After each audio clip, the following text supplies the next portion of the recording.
En waar je op de spelers in dan is eerst zien als nou op de speler aan is zo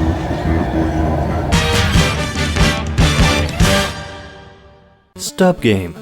Move rows of bottles from the left pad to the right pad. Most of my 7 minutes in this game was spent figuring out that's what I was supposed to do because this menu didn't make any sense at first. You can't put bigger rows of bottles on top of smaller rows, and even though there's an optimal step showing the lowest move count possible, the game only cares that you eventually get everything to the right pad. It doesn't help that if you accidentally pick up a bottle or reconsider and put it back down, that counts as a move. Even less helpful is how sensitive the cursor is. It moves so fast sometimes that it will clip through one side of the screen and appear on the other. This reminds me of a warehouse job I used to have, by which I mean it's not fun at all. Super racing. Why does this car look like a Tesla with elephantiasis? Reach the checkpoint before running out of fuel. Oh god, why do so many of these racing games on this console have a fuel count? Every car has different handling, top speed, and rev stats. The last one means acceleration. And in fairness, the stats actually affect the cars. Except for handling, every car handles pretty badly. I don't know why you'd pick any car except the Ferrari, because its stats are basically maxed out. It's even faster than the Formula 1 car somehow. I was struggling to finish stage 1 until I realized there are 2 acceleration buttons. One for low speeds and one for high speeds, because someone saw the gear shift in pole position and wanted to make it more convoluted. You lose fuel by hitting other vehicles or puddles of water and crashing, but it's inconsistent when it happens. Sometimes I'd spin out, and sometimes I would just nudge other cars out of the way. As you go up, courses add some slight turns or the road narrows. You're supposed to survive by getting fuel from these vehicles with crosses on them, but there's a slight problem. Only one of them actually does that. The others give points, but no fuel. That's okay as long as there aren't some really unfair bugs like crashing into a truck and instantly losing almost half of your fuel.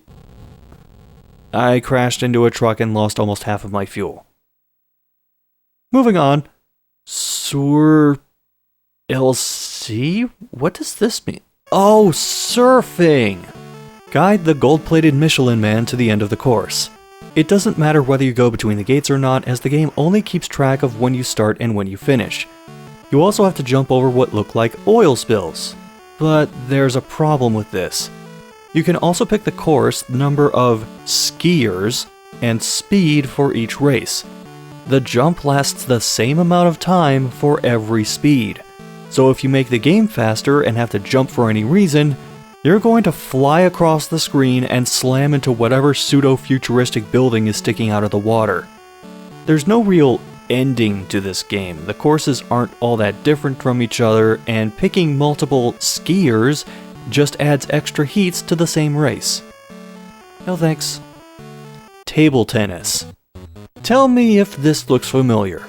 No, it's totally not Pong, because you can move the paddle forward and backward. Totally different. Also, it has hockey-like goals. Why are there goals in table tennis? It's hard at first because of how slow everything is and how the ball never changes trajectories regardless of where it hits on the paddle. But then I realized if I move the paddle to a certain spot, it always results in a goal. A goal which bounced off the back of my opponent's paddle. Tactful. Oh, never mind, it's called Clever Way.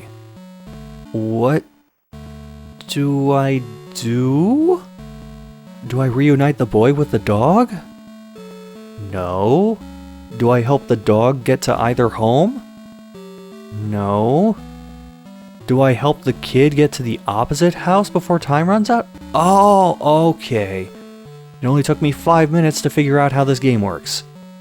You have to move the bush around the map to shift different maze pieces around, but you can't move pieces if the boy or the dog are on them. And the dog likes to mill around on tiles that I need. Also, I realize this is just a glorified slider puzzle, so it's automatically on the shit list. Tank. Well, that's a tank alright. Protect the big Olmec face at the bottom of the map while eliminating every enemy unit. Different units move faster or shoot faster or take more hits, but few provide any real threat. On top of that, power-ups drop which can build a shield wall around Olmec, or wipe the screen of all enemies. It's kind of boring to play, but it becomes really boring when you realize there are 50 stages to this game. And what happens when you finish stage 50? It puts you back at level 1. Tower. Wow, you didn't even try to hide that you stole another Intellivision game, huh? It's a decent enough dungeon crawler where you fight monsters, collect treasure, and climb the Tower of Doom, but the Lexibook gets less than 0 credit for ripping off yet another game. Twin Copters. Not the title screen I would have expected for a game called Twin Copters. It's a match game with monster faces which seemingly doesn't end, and... Huh? Undersea. It's a Super Bomberman 2 clone. Again. But it's underwater. And has all the same problems as the last Super Bomberman 2 clone. Vectron. Why is the title screen a spoiled melon and an oil can?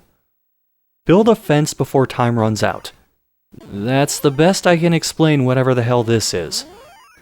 Bugs and or fairies will pick at and destroy parts of it, but you can shoot them from certain angles.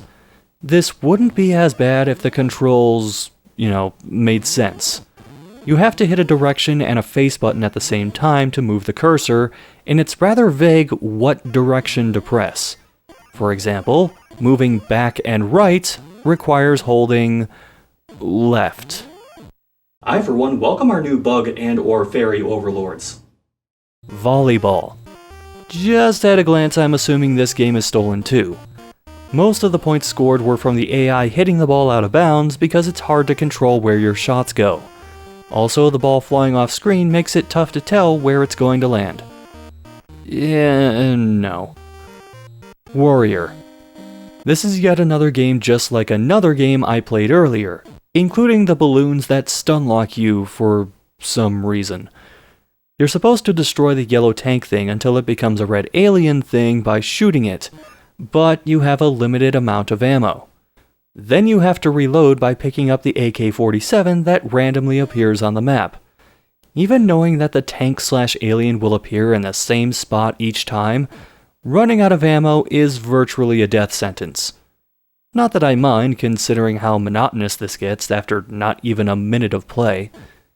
And lastly, Way Out. Is that supposed to be a heart or a butt on the title screen? Guide anime girl from the starting Demon Hell tile to the ending Demon Hell tile. She walks into a series of signs that turn her left or right, or lands on a confused face tile where you can choose whether to change the next sign or not. If you take too long to decide, you'll automatically move forward. Considering how mind-numbingly slow this game is in every other way, why would you rush the one bit of player input? Shouldn't this be the other way around, where they make her walk faster but then give you more time to decide which way she goes? I mean, it's better than some of the other shit I've played on this, but that's comparing a rusted out broken down car to a rusted out broken down car with an air freshener in it. Wait a minute, that was only 184, but we're out of games in the game. Oh god, I forgot there was a more section. Because technically having all the games in 4 areas wasn't complicated enough, there's an extra section called More. This area is mostly board games or casino games, the latter of which are mostly card games, so there's not much to talk about. You might wonder why there were other card games outside of this section, some of which are in fact the same game, and to that all I can say is, don't think about it. Chess Master. It's chess. What more do you want from me? Bingo. No ambience, no excitement, and the menu with the exit option was cut off on my TV screen. Video poker. Why video poker specifically? Deal, hold card, deal, done. I won damn near every hand. There's also a card guessing game which tells me whoever made this realized the base game wouldn't hold people's attention for more than 30 seconds. This did not help that. Gin Rummy. I don't know how to play this. Show Hand Poker. My opponent dropped out every time I placed a bet, even if my hand was garbage. A+ AI programming. Cake Shop.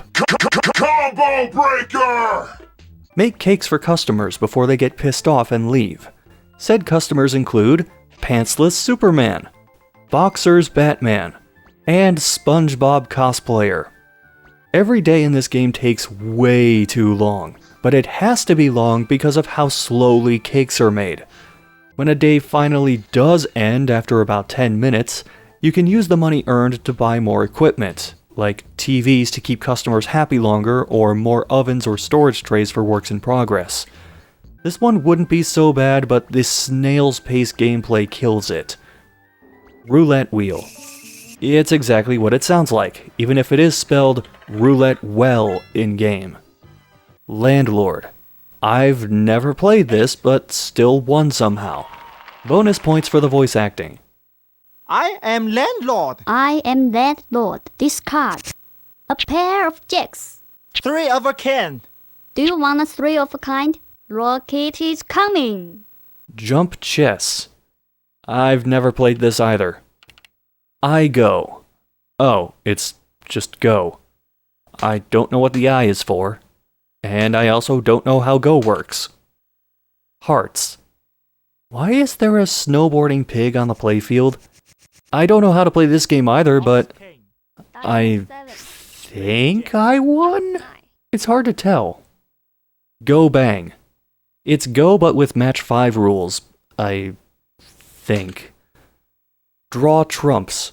I know so little about how this game works I couldn't finish it. Baccarat. Baccarat is the thinking person's game. There is a rules page before the game, but it's so low res I can't make out most of it, so I had no idea how to play it. Oh, you play it with the shoe and the Frenchman. I bet on the banker, myself, or the randomly receive cards and win or lose. What? Find Diff.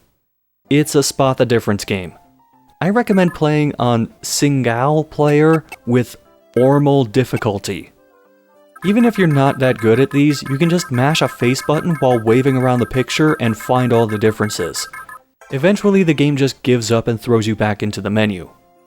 And then there's Keno. Yes, it's a lotto game.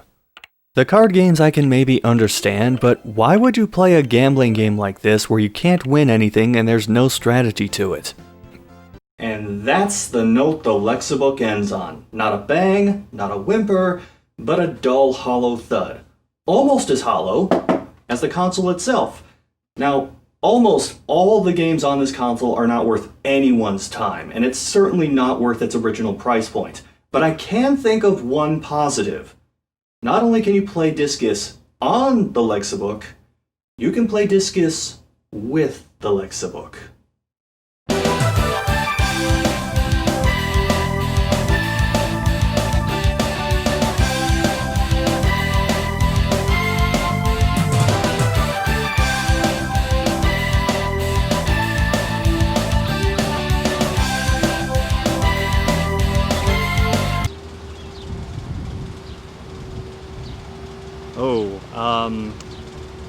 I think I threw it on the roof of the garage. I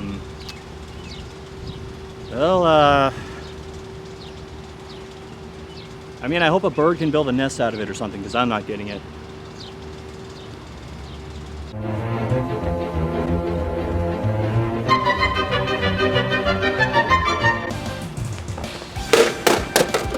Looks like the fake black stuff on the top cracked off. And we got a nice little split going down here and here. Hopefully one more can do it. Bottom half completely off. And look, we can actually see inside it now. It's just that board, that little piece, and that little piece back there. That's the entirety of the system. It's pretty much cracked in half at this point, but I feel like we really need to cut off the head of the snake, so to speak.